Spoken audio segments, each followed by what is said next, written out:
Regis Prograis stops Jose Zepeda in the 11th round. Yo, this was a really, really good fight. Contrast the styles, southpaw versus southpaw. I need to see this again. I had it tight going into the 10th. And I felt like Regis Prograis won the last 2 rounds. And he caught Jose Zepeda with an overhand left clean shot. See, this fight was just Jose Zepeda trying to push the tempo and Regis Prograis just trying to pot shot and just, counter him, timing him coming in. And it had a lot of ebbs and flows. To whereas though there were times where I thought Zepeda was getting the momentum and then Regis Prograis would just land 1 or 2 hard shots, clean shots, and, just turn the tide. And then there was times where I thought, just Prograis was just outboxing him.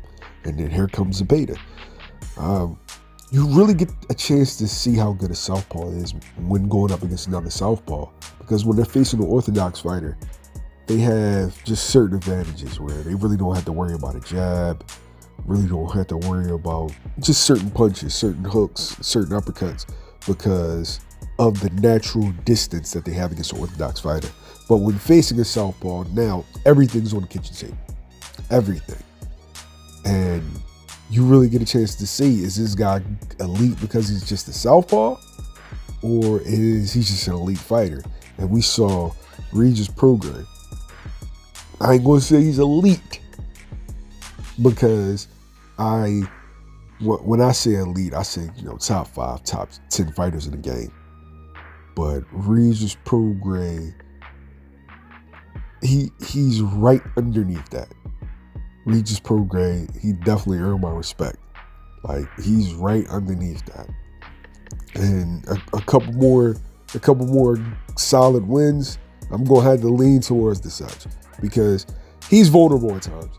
And I think that's what makes him an exciting fighter, is because while being vulnerable, he's able to close the show, especially in the later rounds.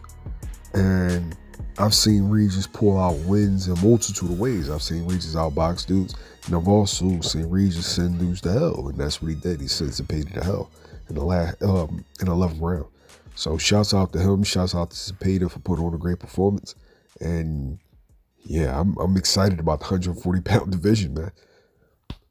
It's really the deepest division in boxing.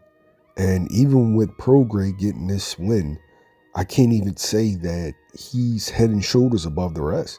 Josh Taylor still is there, and, Taylor beat Prograis.